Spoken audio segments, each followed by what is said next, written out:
Most men don't lose themselves overnight. They lose themselves one compromise at a time, and by the time they realize it, they're trapped, confused, and wondering how they got here. In this video, we're going to expose 3 psychological traps that don't look dangerous at first, but quietly destroy a man's clarity, confidence, and direction. Most men don't fall in love with a woman. They fall in love with an idea their mind secretly builds. A glance, a conversation, a feeling that something is different. And in that moment, the mind begins its favorite game, filling in the blanks. You notice what you like. You ignore what you don't understand. You amplify potential and minimize evidence. This is where projection begins. Projection is when your inner desires speak louder than reality. You're not seeing her as she is. You're seeing her as a future version you hope will exist. You imagine growth that hasn't happened, depth that hasn't been shown, loyalty that hasn't been proven. And the dangerous part is this: the mind rewards you for it. Every fantasy releases dopamine. Every what if feels like purpose. You're not bonding with a person. You're bonding with your imagination. So when inconsistencies appear, you explain them away. She's just guarded. She's been hurt before. She'll open up with time. Time becomes the excuse. Patience becomes the trap. Because projection turns red flags into temporary flaws. It convinces you that discomfort is just a phase. That confusion is part of the process. That uncertainty is normal. But reality doesn't need interpretation. Reality is consistent. Reality doesn't make you constantly question where you stand. The projected version of her listens better. The projected version understands you deeply. The projected version chooses you fully. But the real version keeps showing you exactly who she is through actions, priorities, and patterns you don't want to accept. And here's where most men fail the test. Instead of adjusting their perception, they double down on belief. They invest more, give more, compromise more, because letting go of the projection would mean admitting something painful. You weren't rejected. You were mistaken.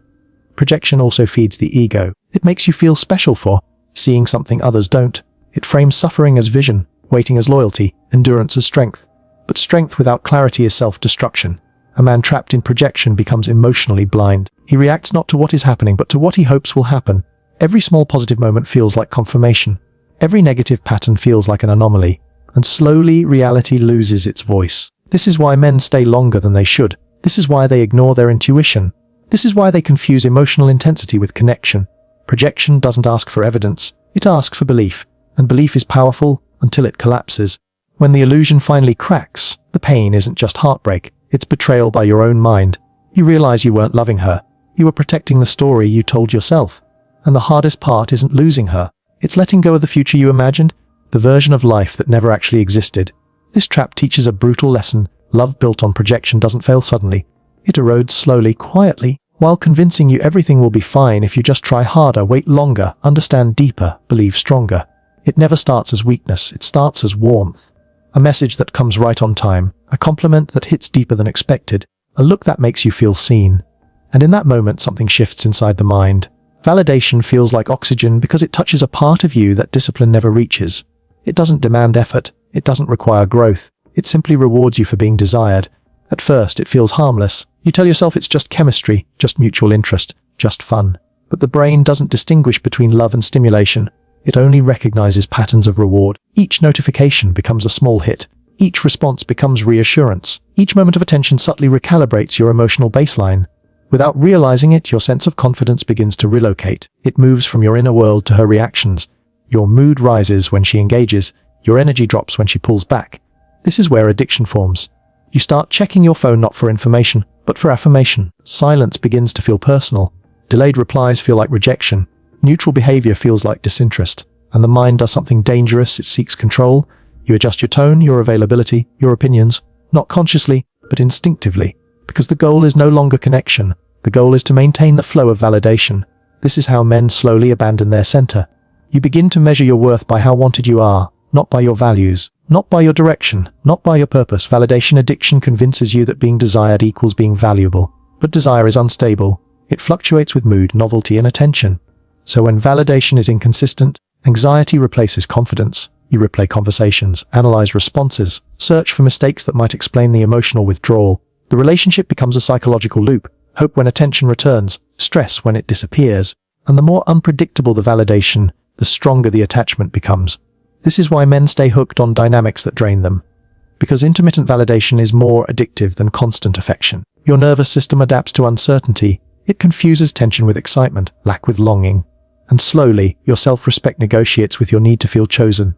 You tolerate behavior you wouldn't normally accept. You overlook misalignment. You rationalize imbalance.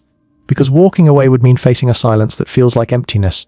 Validation addiction doesn't just distort relationships, it distorts identity. You forget who you were before you needed her attention to feel grounded. Your ambition softens. Your boundaries weaken. Your focus fragments. You're present physically, but mentally you're waiting. Waiting for reassurance. Waiting for a signal. Waiting to feel enough again. And the most dangerous part is this: the more you seek validation, the less magnetic you become. Desire fades when it senses dependence, respect erodes when confidence becomes conditional. So you chase harder, explain more, give more, not realizing that the hunger you're trying to satisfy was never created by her. It existed before, unexamined, unhealed. Validation addiction teaches men to look outward for a solution that only exists inward. And as long as your worth depends on being wanted, you will always be vulnerable to those who decide when you feel whole. Some men don't chase love, they chase meaning. And the fastest way to feel meaningful is to feel needed. This is where the rescue fantasy begins. You notice her pain before her potential. Her wounds speak louder than her strengths. And something inside you activates not desire but duty. You tell yourself you're different, more patient, more understanding, stronger than the men who came before you. Her struggles make you feel important. Her vulnerability makes you feel chosen. And slowly, care turns into responsibility. The rescue fantasy doesn't announce itself as a trap. It disguises itself as loyalty, as depth, as emotional maturity. You start believing that love is proven through sacrifice, that endurance equals commitment, that staying no matter the cost is strength. But what's really happening is a quiet trade.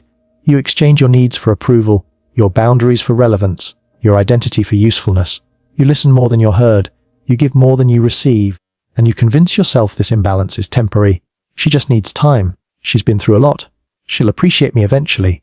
Eventually becomes the horizon you never reach. The rescue fantasy feeds the ego in subtle ways. It allows you to feel superior without realizing it. Not dominant, but indispensable. You're not her partner anymore. You're her emotional infrastructure. And infrastructure doesn't get appreciated, it gets used. As you absorb her chaos, your own stability erodes. Your energy drains. Your focus scatters. Your goals become negotiable. But you keep going, because walking away would feel like abandonment. And abandoning someone who needs you feels like betrayal. So you stay. Over time, resentment begins to form even if you don't admit it. You start feeling invisible, unseen, taken for granted. But instead of addressing it, you suppress it. Because expressing your needs would break the role you've built your identity around. The rescuer cannot ask to be saved. And here's the psychological twist. The more you rescue, the less attractive you become. Strength turns into predictability. Availability turns into obligation. Support turns into background noise. You're no longer chosen, you're relied upon. And reliance is not desire. The rescue fantasy also traps men in guilt. You feel responsible for her emotions, her reactions, her healing. If she's unhappy, you assume you failed. If she pulls away, you try harder. If she lashes out, you absorb it. Because in your mind, love means carrying weight. But real connection doesn't require self-erasure, and real intimacy doesn't demand martyrdom. The rescuer forgets this. He believes that being irreplaceable means being loved. But irreplaceable roles get exploited, not cherished. And eventually, exhaustion sets in. You wake up one day and realize you're drained, but not fulfilled, committed, but not connected, needed, but not desired. The rescue fantasy collapses when you finally see the truth. You weren't building a partnership. You were maintaining a system that depended on your silence. And the moment you stop rescuing, everything changes. This is the quietest trap of all. No drama, no obvious conflict, just a slow disappearance. At first, nothing feels wrong. You're still productive, still capable, still functioning. But something subtle begins to shift. You start rearranging your life in small ways. Your schedule bends, your priorities soften, your routines become flexible, just this once. And every compromise feels reasonable in isolation. You miss a workout to be available. You delay a goal to maintain harmony. You silence an opinion to avoid friction. None of it feels like sacrifice yet. But identity isn't lost in one decision. It's lost in repetition. You begin referencing her reactions before making choices. Not because she asked you to, but because your mind learned to anticipate approval. What once felt like independence now feels negotiable. What once felt essential now feels optional. Your world shrinks without you noticing. The ambitions that once energized you now feel distant. The habits that grounded you now feel inconvenient. The solitude that once strengthened you now feels uncomfortable. Because solitude no longer feels like home. Connection does. And when connection becomes your primary source of meaning, the self begins to dissolve. You don't stop being you. You stop choosing yourself. Your language changes. You say, where? When you mean? You explain your choices as compromises instead of convictions. Your inner voice gets quieter, not because it vanished, but because it's rarely consulted. Loss of self doesn't come from control, it comes from adaptation. You adapt to avoid tension. You adapt to maintain closeness. You adapt to stay relevant. An adaptation, when unchecked, becomes erasure. You no longer feel pulled toward your future.